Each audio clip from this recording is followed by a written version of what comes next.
नेमकं काय चाललंय कळत नाही. माझी मुलगी साधी आहे, तिच्या नशिबी काय भोग आलेत माहित नाही. जावई घरी नाही आला तरी चालेल, पण मुलगी घरी परत यायला पाहिजे. हे शब्द आहेत अशोक खरातची सासू आणि कल्पना खरातची आई पार्वती शिंदे यांचे. खर तर अशोक खरातचे एक एक कारनामे समोर येत असताना नाशिकसह महाराष्ट्राला हादरवणाऱ्या या विकृत भोंदूबाबा अशोक खरातच्या कारनाम्यांनी महाराष्ट्रही हादरला असताना या सगळ्यामध्ये कल्पना खरात, जी अशोक खरातची पत्नी आहे, तिचं नाव समोर आलं आणि कल्पना खरात ही फरार असल्याचं पाहायला मिळतं. या कल्पना खरातने राहता न्यायालयामध्ये अटकपूर्व जामिनासाठी अर्ज देखील केलेला होता. या सगळ्यानंतर आता कल्पना खरातची आई, अशोक खरातची सासू पार्वती शिंदे या माध्यमांसमोर आल्या. प्रमुख 2 वृत्तवाहिन्यांना जे आहे ते पार्वती शिंदे यांनी मुलाखती दिल्या आणि या मुलाखतीमध्ये अक्षरशः पार्वती शिंदे यांना अश्रूचा बांध फुटला होता. त्या ऑन कॅमेरा ढसाढसा रडल्याचं चित्र सुद्धा पाहायला मिळालं. खरं तर आपले जावई काय करत होते, काय चाललं होतं, काय माहित नाही, काय ते करत होते, आमच्यापर्यंत तर असं काही आलं नव्हतं. मात्र आमची मुलगी फार साधी आहे, ती कोणाला काही बोलायची नाही, ती तिच्या कामामध्ये मग्न असायची, फार गुणी मुलगी आमची आहे आणि तिच्या नशिबी हे सगळे भोग काय आलेत असं म्हणत असताना सुद्धा पार्वती शिंदे यांना कुठेतरी अश्रू अनावर झाल्याचं पाहायला मिळालं.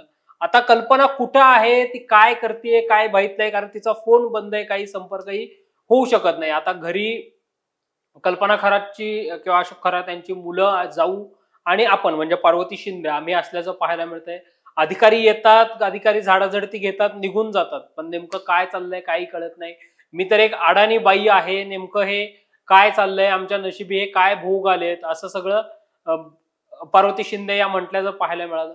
हे सगळं लवकर संपलं पाहिजे, हे सगळं लवकर संपेल असं वाटतंय, पण संपणार की नाही माहित नाही, असं सुद्धा पार्वती शिंदे ज्या आहेत त्या म्हटल्याचं पाहायला मिळालं. एकंदरीतच या सगळ्या प्रकरणामुळे, या अशोक खरातच्या काळ्या कारनाम्यांमुळे अशोक खरातला जरी पश्चाताप होत नसला, म्हणजे त्यांनी त्या एसआयटीच्या चौकशीमध्ये बोलत असताना दुनिया झुकती है, झुकाने वाला चाहिए असं मगरुरी दाखवणारं वक्तव्य जे आहे ते केलेलं होतं. किंवा या सगळ्यानंतर मग परत कुठेतरी एक भावनिक कार्ड खेळण्यासाठी माझं मरण आता कोठडीतच आहे वगैरे असं सगळं अशोक खरात जरी म्हटलं असलं, त्याच्या या दुष्कृत्यांमुळं, त्याच्या काळ्या कारनाम्यांमुळं अशोक खरात आणि खरातला जरी काही त्याचा पश्चाताप होत नसला, तरी पार्वती शिंदे यांनी मात्र या सगळ्यावर, ज्या अशोक खरातच्या सासू कल्पना खरातच्या मातोश्री आहेत, त्यांनी मात्र या सगळ्यावर उद्विग्न कुठेतरी प्रतिक्रिया दिल्याचं पाहायला मिळतं. एक वेळ जावई घरी नाही आला तरी चालेल, पण आपली मुलगी सुखरूपपणे घरी आली पाहिजे, असं सुद्धा पार्वती शिंदे ज्या आहेत त्या म्हटल्याचं पाहायला मिळालं.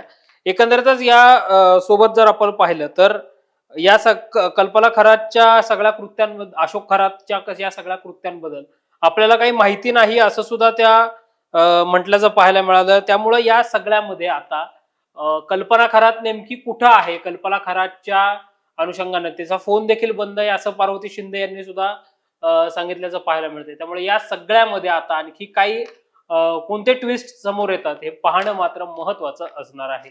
तोपर्यंत तुम्ही पाहत राहा top news Marathi. Video journalist Nilesh लोहारसह संकेत देशपांडे, टॉप न्यूज मराठी, पुणे. आता जोकासू एसटीपी या अत्याधुनिक जॅपनीज तंत्रज्ञानाने सुसज्ज, quick installation, energy efficient, noiseless blowers, low maintenance या आणि अशा वैशिष्ट्यांनी परिपूर्ण जोकासू एसटीपी तंत्रज्ञान प्रकल्प उभारणीपासून ते विक्री पश्चात समाधानकारक सेवा देणारी, भारताबरोबरच परदेशात देखील प्रकल्पांची यशस्वी उभारणी करणारी company Deccan water treatment private limited.